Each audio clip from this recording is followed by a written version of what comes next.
Dans le cadre du programme Herbe et Fourrage du Limousin, les chambres d'agriculture Arvalis et le GEDER de Bourganeuf ont mis en place un essai récolte-foin au GAEC-Boucher à Saint-Dizier-les-Rennes, au cours du mois de juin 2015.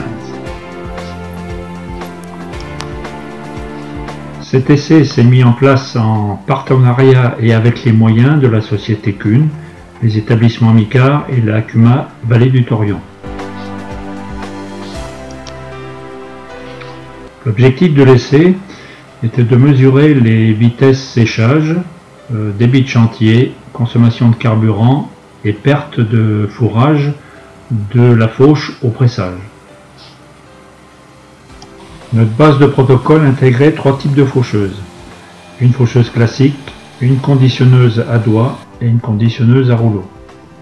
Ces différentes machines ont évolué sur la même parcelle avec le même type de fourrage. On va déterminer le couvert végétal, en fait, sa composition et aussi la valeur fourragère de la prairie. Donc la technique est toute simple, hein. On a un quadrat de 50 cm de carré et on détermine à l'intérieur de ce carré le pourcentage qu'on va avoir en vide, le pourcentage en dicotylédone, en légumineuses et en graminées. Et ensuite, pour chaque catégorie, on va noter le pourcentage de présence de chaque espèce et ensuite, une fois que tout ça s'est établi, on va rentrer ça sur un petit logiciel qui s'appelle PraiPlus, qu'on a fait dans le cadre du programme Herbe et Fourrage et qui va nous donner une note pour la prairie.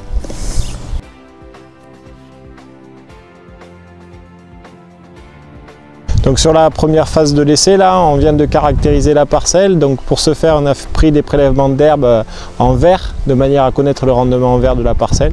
Et pour savoir sur quel substrat on travaille, donc le type de prairie sur laquelle on est, le rendement moyen sur cette première coupe. Et pour ensuite pouvoir en déduire les pertes sur les autres phases de la récolte.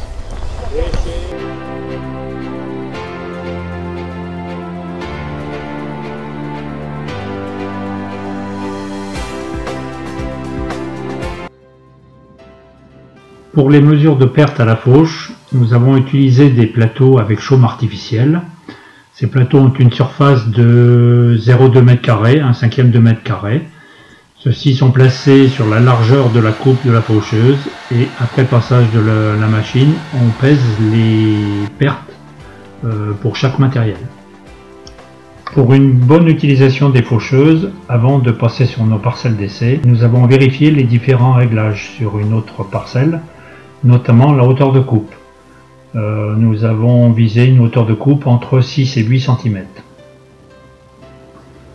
À la suite de l'essai des 3 faucheuses, nous avons notre protocole comportait 9 modalités, avec notamment 2 vitesses de fauche, 8 et 12 km/h, l'utilisation des conditionneuses avec andin serré ou andin éparpillé, ou la préconisation d'un fanage tout de suite après la fauche pour éparpiller le fourrage directement au soleil. Pour les mesures de perte au fanage et à l'endénage, nous avons travaillé avec 11 plateaux avec chaume artificiel, répartis de façon aléatoire sur la largeur de travail de l'outil. Donc les outils ont travaillé à peu près sur 8 mètres de large, donc 3 passages de faucheuse.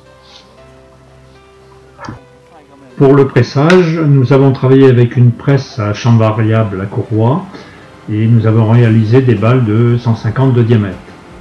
Pour la mesure des pertes de feuilles, nous avons fabriqué un cadre avec une bâche que l'on a fixée sous la presse pour pouvoir récupérer les pertes tout au long du pressage pour chaque balle, plus les pertes lors du liage.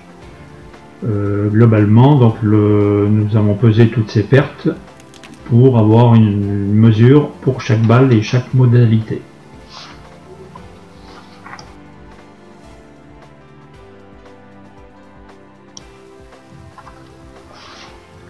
Pour la vitesse séchage de la fauche à l'endénage, nous avons travaillé avec des pinces de prélèvement.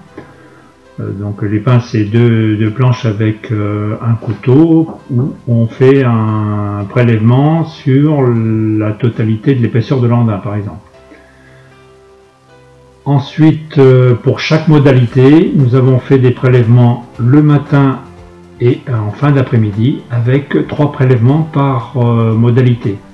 Ce qui fait qu'après on a pu faire les moyennes des taux de matière sèche, donc vitesse séchage. Au pressage, donc nous avons suivi les taux de matière sèche après la mise en balle. Donc le prélèvement s'est fait par carottage sur le rayon de la balle, donc ce qui nous permet d'avoir une bonne précision de prise d'échantillon parce qu'on travaille sur plusieurs épaisseurs d'andin. Ensuite, sur ces balles, nous avons pu suivre les températures et mesures d'humidité avec des sondes. Pour finir les mesures, nous avons réalisé des débits de chantier pour chaque matériel et les consommations de carburant. Pour ces mesures de consommation de carburant, nous avons installé un jerrycan de 15 litres sur le tracteur qui permet d'alimenter le moteur et de récupérer les retours. Et nous faisons donc une pesée avant et après chaque opération et par différence, nous avons le poids de carburant consommé. En conclusion, je vais vous présenter quelques résultats concernant les faucheuses. Entre les 3 faucheuses, c'est la conditionneuse à doigt qui a eu le taux de matière sèche le plus élevé. Cette même machine utilisée en andin éparpillé a eu 5 points de matière sèche en plus qu'en andin serré, car le fourrage est beaucoup plus exposé au soleil au début. Une vitesse d'avancement de 8 ou 12 km/h n'a pas eu d'effet sur le conditionnement. Pour les pertes, c'est la conditionneuse à doigt qui a eu plus de pertes. On situe ça entre 30 et 38% de plus que les 2 autres faucheuses. Pour les consommations de carburant, la classique utilise 35% de moins de carburant que les deux autres. Si vous souhaitez avoir une présentation de l'ensemble des résultats, vous pouvez contacter vos conseillers ou ingénieurs qui ont travaillé sur les essais.